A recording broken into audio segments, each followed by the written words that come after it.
Oui, mon cher Shimshon, tu me demandes de raconter un grand miracle, ou un miracle que je me rappelle, parce que des miracles, grâce à Dieu, on a tous les jours, nous tous. Hein. On remercie Dieu 3 fois par jour. Mais il y en a un que je me rappelle bien, est lié à, en ce moment, la date, la période que nous sommes, Rosh Chodesh Av. C'est la seule Iloula dans la Torah qui est notée. C'est la Iloula de Aharon à Cohen. Et je me rappelle très bien, il y a quelques années, j'ai eu le mérite avec une petite équipe, on était à Minyan, d'aller pèleriner en Jordanie, journée de l'Aïloula d'Aaron à Cohen. Et c'était une journée remplie de miracles, depuis le début. Ils ne nous laissaient pas les Jordaniens rentrer avec les tefilines et quoi que ce soit. Donc on devait retourner avant la fermeture de les frontières. Je crois que c'était à 20 heures le soir. On arrivait du matin, le bonne heure. On avait pris un bus. À un moment, on s'était déguisé pour être plus tranquille, comme des Arabes, parce qu'on arrive dans des endroits un petit peu perdus. C'est après Petra. Et après les bus, on a pris les calèches. Et après, avec les calèches, on a repris des petits 4x4 qui nous a amenés jusqu'au bord de la montagne. Et dans la Torah, c'est signalé Horahar, montagne sur une autre montagne. Et en tout, c'était peut-être 4-5 heures de trajet avec la chaleur. Le mois d'Av, c'était le mois d'août, je crois, à l'époque.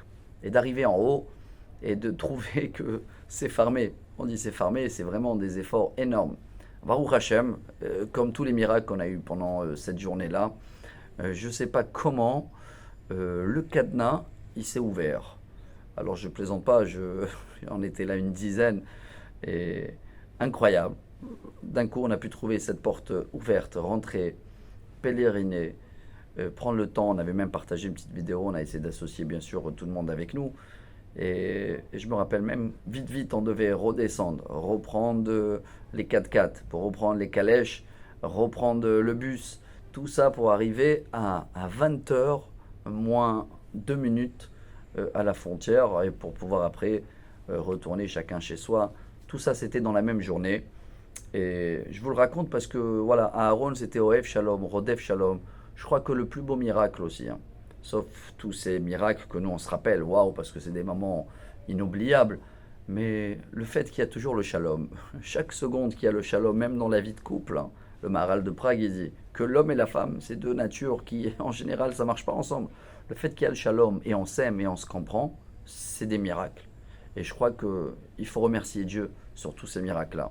Et se rappeler toujours, en tous les cas, c'est ce que j'essaye de mon côté à moi, se rappeler de cette expérience chez Aaron à Cohen qui était une journée remplie de miracles.